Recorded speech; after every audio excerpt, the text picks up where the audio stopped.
Hello, everybody. Welcome back to another philosophy podcast by yours truly.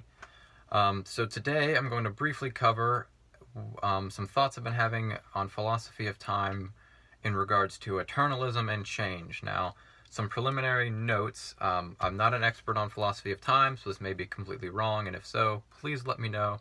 Address any critiques, criticisms, or supports, whatever, to my Instagram, which is linked in the about section of my channel. And also, this is not, in this video, I'm not making the case for eternalism. So most theists tend to be presentists. So I'm not in this video making a case against presentism or for eternalism. I'm just simply saying that if we accept, I'm going to do future videos hopefully on helping prove eternalism. But this is just assuming that we accept eternalism as true, and just for theists who are presentists, use it as a hypothetical. Like, if eternalism is proven to be true, this would be the case. So my basic thoughts on the philosophy of time and eternalism are, if the universe exists in a four-dimensional block universe, B theory or Tensel's theory of time, or eternalism, then change does not operate in the way that neo-Aristotelians conceive of change. So in the writings of, say, Edward Feser, in his 5 Proofs of the Existence of God, his arguments from motion, the Aristotelian concept of change has to do with actuality and potentiality, act and potency, and I can do some separate work on that if we need to, but basically it just says that anything that is potential, things that have potential have to be brought about by something that's already actual. So Feser's simplest and most famous, probably, or easy to understand example of this would be coffee. Coffee in a cup has the potential to be cold or warmer, and the chemistry involved in the coffee has the potential to be changed, actualized. So the coldness, if the coffee in the cup is hot, it has the potential to become cold given the surrounding environment, which is already actual, acts upon it. So this is really a big pillar for the theist and neo-Aristotelian concept of how change works, and it's a big part of theist and metaphysical philosophy. But my argument, what I've been thinking about given philosophy of time, is that if we deny presentism and accept that eternalism is true, which says that the past, present, and future are all equally real, then causation does not work in that way. Not causation, although causation works differently as well, but change, more specifically, change does not work in that way. So change does not operate in the act and potency system if given eternalism is true. And so my basic argument for that, put simply, I do need to develop this more. This is really new, so if this sounds wrong or jumbled, just be warned. I don't think you can say that there is actualization of potentials. I don't think that's how change would operate in an eternalist system, because there is no such thing as potentiality or actualization, at least not in the Aristotelian sense. You have to nail down those terms. Like, there may be potentials. I still think, prior events in a causal series would cause forward events in that causal series. So if A is prior to B in a causal series, then A does cause B, it brings about B. But given eternalism, so this is an example I like to use. Say we have object X. It doesn't have to be a specific thing, just it's a kind of a brain pump here. Say we have object X, all right? And object X has 2 states or modes of existence. It has state A and state B. So we have this one object that exists, and so A and B are spatio-temporally distinct from each other. So A and B, object X in state A and object X in state B, there is a change that happens from the A to B state of object X. But under eternalism, under presentism, B is a potential which has not been actualized, and A could potentially not become B. It could not transition to the state of B. Object X could not transition that state. It's conceivable or possible that it doesn't happen. Now, under eternalism, the driving argument here is state A and state B for object X are both equally real. So object X is equally state A and state B. So although state A is prior to B in the causal series, they're both equally actual.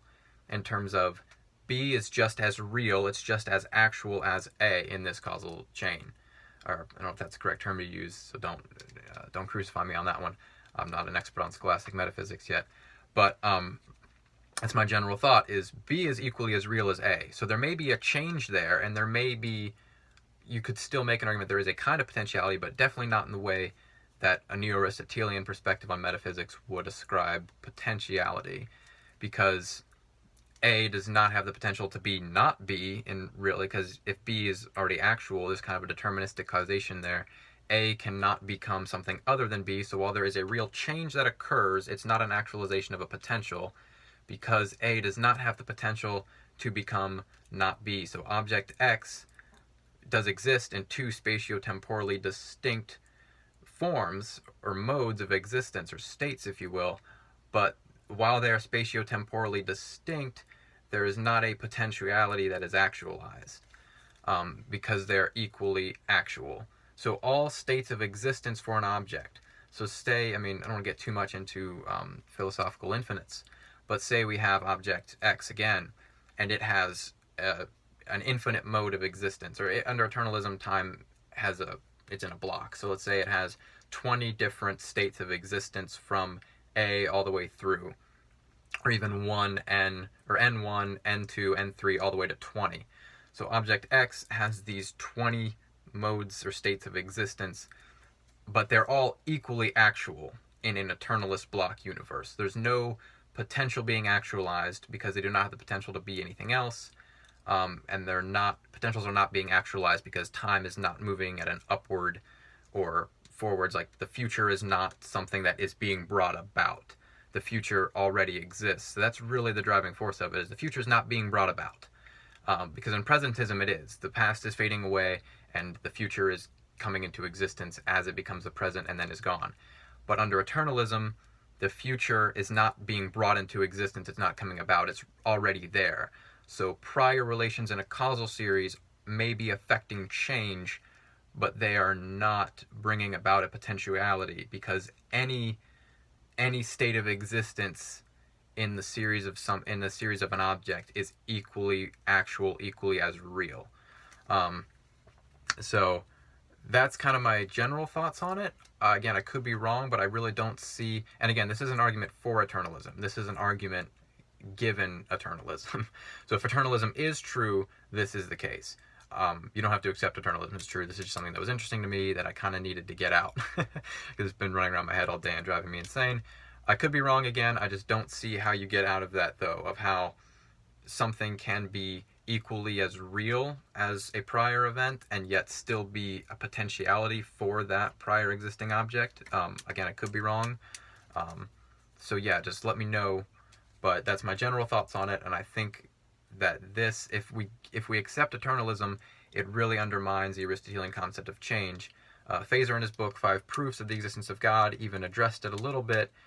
He talked about how Aristotelian change would work in a block universe and how there are still changes within mental processes, and I can go more in depth on that another time. I don't want to go too long here, but I think he's just wrong there. I think even mental processes are going to be equally as actual. If all of time is equally as actual, and all of space and time under eternalism, I don't want to leave out space, so space including all natural reality and physical matter, which would include us, include our brains, accepting that this is a closed block of a naturalist system, which, as a naturalist, I would propose.